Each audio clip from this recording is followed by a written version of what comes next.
This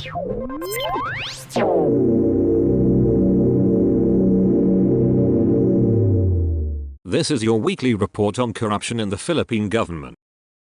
3 workers in the plate-making plant of the Land Transportation Office have been arrested for organized theft of license plates, with another suspect still at large. In a press conference at the LTO headquarters in Quezon City on Friday, LTO Intelligence and Investigation Division Chief Renant Militant said the arrests were made in an operation with the Philippine National Police after a report of suspicious activity at the plant in December. We immediately informed LTO Chief Assistant Secretary Vigor Mendoza II about what is happening, and he gave us a directive to hold an intelligence build-up, Militant said. By the first week of January, he said a witness, who is also a worker at the plant, surfaced and expressed willingness to give a testimony, in addition to the closed-circuit television camera footage of the suspects. Based on the directive of Mendoza, we sent a letter to the PNP and to the DILG itself for the coordination of the operation, he said. The license plates stolen by the suspects were made to order and had no presence in the LTO system or corresponding documents, while having the same security and authentication features as legitimate plates, making their use ideal for criminals. After manufacturing these illegal plates, he said the suspects will hide them within the plant, while the mastermind is responsible for bringing them out of the plant. Their leader, he was seen on CCTV how it's done. He'll hide it in his back, then he'll place them at the box of his motorcycle, and after duty, he'll bring them home, Tang said. The arrests were made on Thursday by members of the Quezon City Police District and the Special Project Group of the DILG, after one of the suspects was spotted taking out some of the stolen license plates. The 3 arrested suspects were not identified but were on job order status in addition to the alleged mastermind, who is still at large. The mastermind began working at the LTO in 2018, while the arrested suspects have been working at the LTO since 2019 and 2020. These stolen plates, he said, can be used by criminals in the double plate and outside the dealership schemes. They can easily change the record or identity of the car, so it will be harder for law enforcement to chase these criminals, he said. The double placa scheme involves changing the license plate of a vehicle, while the Labas Casa scheme is a scam that targets public school teachers by enticing them to apply for a pre-arranged car loan and will then steal the car once the loan is approved. Militant assured that the illegal activities inside the LTO's plate-making plant will be rooted out. Meanwhile, QCPD Director Brigadier General Rodrigo Marinan said the suspects had been threatening their fellow LTO personnel within the plate-making plant. He said the suspects are temporarily under the custody of QCPD and will face charges of qualified theft and robbery.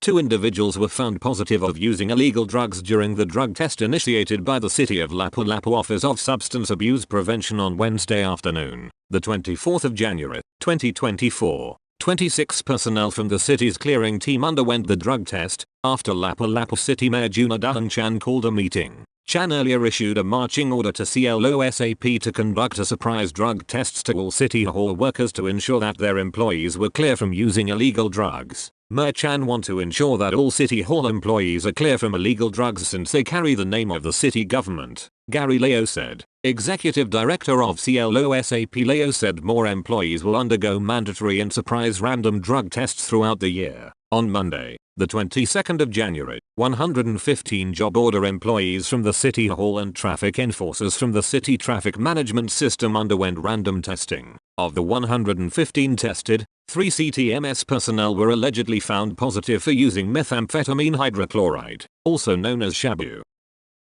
An argument over an absence without leave case resulted in the death of 2 soldiers in Labrador, Pangasinan on Friday. Initial report from the Labrador police station stated that Technical Sergeant Marianito Bolant, 47, was shot dead by Master Sergeant Henry Malong Quajado at the latter's residence in Barangay Uayong. Quajado later killed himself during a standoff with responding cops. Quajado also fired at 5 other colleagues who were with Bolant, who died on the spot, while the others were unhurt. They are members of the 1st Scout Ranger Regiment Philippine Army based in Camp Texan, Barangay Tartero, San Miguel, Bulacan. In a phone interview, Master Sergeant Glenn Ancheta, investigator of the Labrador Police, said the police tried for about 3 hours to convince Quajado to surrender after he locked himself in his house. Recovered from the crime scene were 1 Glock 17 Gen 4 9mm, 12 pieces of live ammunition owned by the suspect, 11 fired cartridge cases of caliber 9mm, and 1 fired cartridge case for 5.56mm. It was not clear yet what the argument about the AWOL case was all about.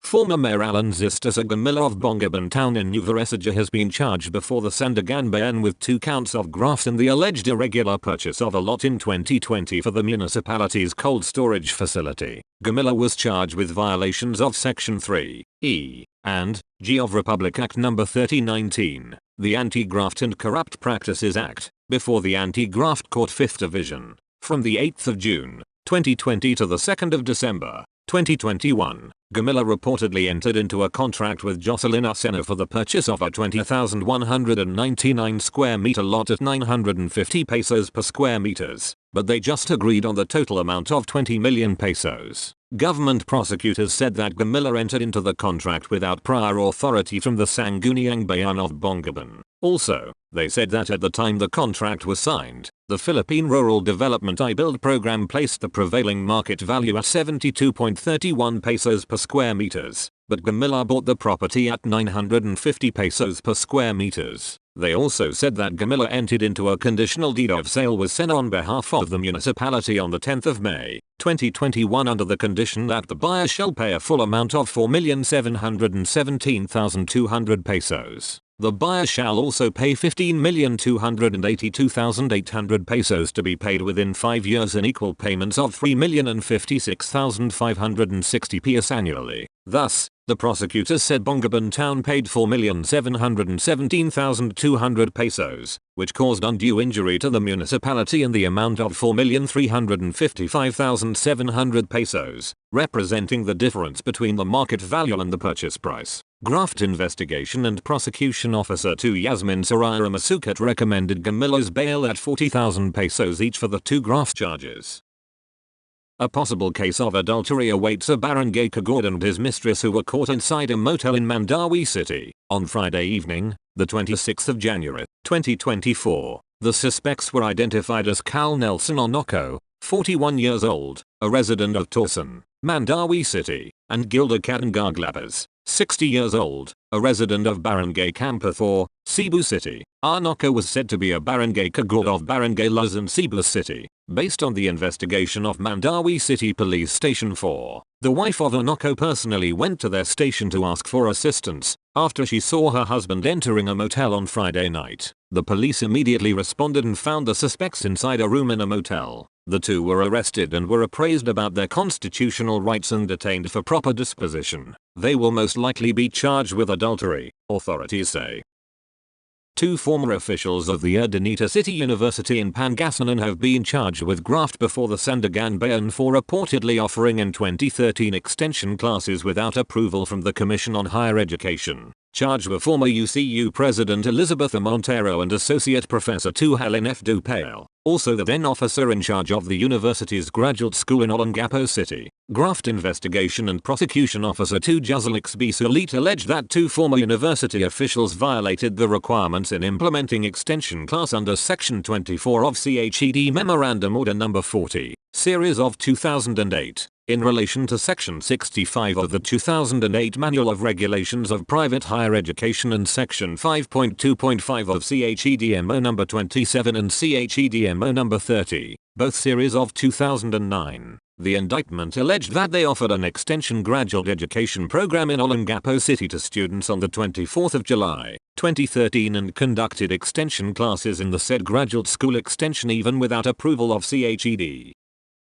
The Lapu-Lapu employee who drove away street kids sleeping on the welcome signage of the Mactan Economic Zone 1 was transferred to a different department. The video of the incident went viral online and gained mixed reactions from netizens. In the video, the employee was seen approaching the kids with a broom hitting the carton they were sleeping on to rouse them from sleep. Lapu-Lapu City Administrator Attorney Danilo Almendras on Friday, the 26th of January, said that the employee was transferred on Thursday after he got the memorandum. Almendras said that he was transferred to the City Traffic Management System from the Nerve Center of the City Disaster Risk Reduction Management Office. The city administrator said that the employee was called and asked about his side and how he treated the street kids before he was transferred. Almendras said that according to the employee, he drove his wife to MEPSA, He was not on duty at that time because his schedule was from 8 am to 5 pm but just decided to wear his uniform. He said that according to his employees, the street kids have been sleeping around that area, asking people for money and throwing their trash everywhere. The city social welfare and development office also conducted a rescue operation but said they keep coming back. Despite this, Almendra said that the employee could have just asked them to leave properly. Majuna Dahang Chan was also not happy with how the street kids were approached. Chan said that he could just ask them politely, rescue them, and bring them to the barangay. In this way, the barangay can call their parents and guardians, talk to them to guide their children, or if they were abandoned, a case of abandonment will be filed against their parents. A barangay councillor was killed when he was shot at close range by one of the two suspects who pretended to eat at his cafeteria in San Ildefonso, Bulacan last Saturday, acknowledged by Brigadier General Jose S. Hidalgo Jr., Regional Director of Police Regional Office 3. The victim Joel Alvaro, 49 years old, resident and member of Barangay Linon the said town. The report did not mention whether the victim was shot in the head or body by one of the two suspects, both wearing black jackets and hats. The victim was tending to his cafeteria when the suspects arrived and pretended to be customers. When he got the timing, the gunman pulled out the caliber .40 gun and shot the victim. The police are investigating the motive for the murder to identify the mastermind behind the crime. A former senior official of a disaster and calamity response outfit of the now defunct autonomous region in Muslim Mindanao was killed in an ambush at a busy thoroughfare in Cotabato City on Sunday night. Engineer Amil Masukat succumbed to multiple bullet wounds at a hospital where he was brought by emergency responders for treatment. Masukat survived an ambush unscathed on November 27, 2022 at the border of Sheriff Agwak and Mamasapano towns in Maguindanao del Sur, but his driver then, Alex Manuel, was not as lucky. He died from gunshot wounds in different parts of his body. Colonel Quirubin Luke Manalang Jr., Cotabato City Police Director, told reporters on Monday morning that Masukat and his driver were attacked at Rabago Street in Barangay Rosary Heights Mother at about 7 p.m. Sunday by gunmen who immediately escaped using a getaway motorcycle. Masukat was a former director at staff of the erstwhile ARMM's Humanitarian Emergency Action and Response Team, or HART, renamed Rapid Emergency Action on Disaster Incidents, Bangsamoro Autonomous Region in Muslim Mindanao after BARMM's creation via a plebiscite on the 20th of January 19. The badly wounded Masukat and his companion managed to drive away from the spot where they were attacked, and as their vehicle zigzagged through the street, hit several vehicles along the route and stopped at a fuel refilling station close to the Cotabato Police Precinct 2. The gun attack that resulted in the death of Masukat, who belonged to a large Moro clan in Maguindanao del Sur, was preceded by the 23rd of January equally brazen murder by two men of a staff of the 80-member BARMM Parliament, the 50-year-old Suleiman Hussein Makabangan, near a mall not too distant from the capital here of the Bangsamoro region. The Sandiganbayan has denied the motion of former Technology and Livelihood Resource Center Deputy Director General Dennis L. Cunanan to reconsider his convictions for graft and malversation of public funds. For graft, Cunanan was sentenced to a prison term ranging from 6 to 10 years. He was meted out a jail term ranging from 12 to 18 years for malversation and was ordered to indemnity the government of 9.6 million pesos. Cunanan was one of 5 individuals found guilty for the misuse of the 9.6 million Priority Development Assistance Fund of the late Negros Oriental 3rd District Rep Herminio G. Teves in 2007. In his motion for reconsideration, Cunanan argued that the crimes of graft and malversation were not proven beyond reasonable doubt. He said that his act of affixing his signature on the disbursement voucher does not consummate the crime charged, since there are other steps that must be taken before the release of the PDAF drawn funds. He further argued that he was not part of any conspiracy, and there is no showing that he is a public officer as defined under Article 217 of the Revised Penal Code. In denying his motion, the Sandiganbayan said, the aforementioned grounds relied upon by accused Cunanan are not novel. The lengthy discussions on the said motions are essentially the same points raised during the trial which have been thoroughly and assiduously passed upon by the court in the assailed decision. Taken in such light, accused Cunanan is still liable under an allegation and finding of conspiracy even if we assume that his functions as Deputy Director General of TRC did not relate to custody or control over the subject's funds, the anti-graft court said.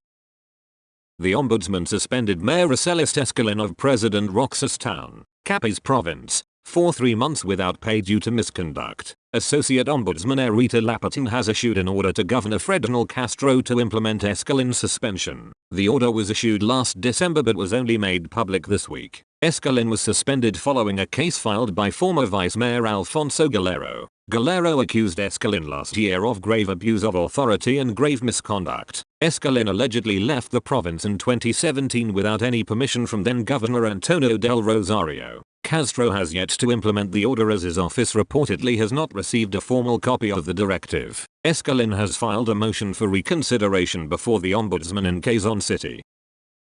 The assistant municipal treasurer of Pagsanjan town in Laguna failed anew in his attempt to convince the Sandiganbayan to reverse his conviction for malversation of public funds amounting to 483,529 pesos. Denied was the motion for reconsideration filed by Elizalde G. Gabalano, who had been convicted by the Laguna Regional Trial Court and sentenced to a jail term of 4 to 11 years, including a fine equivalent to amount he misappropriated. On November 23, 2023, the Sandiganbayan affirmed the RTC's decision. Gabalano filed a motion for reconsideration which was denied. He claimed that all the elements of malversation were not present in his case. He pointed out that the audit reports made by Commission on Audit auditors are doubtful, since they merely alleged in their testimonies that they used all available financial records even without stating what particular documents were used during examination. However, the Sandiganbayan denied his motion. All things considered, there being no new or additional arguments or compelling reason raised by accused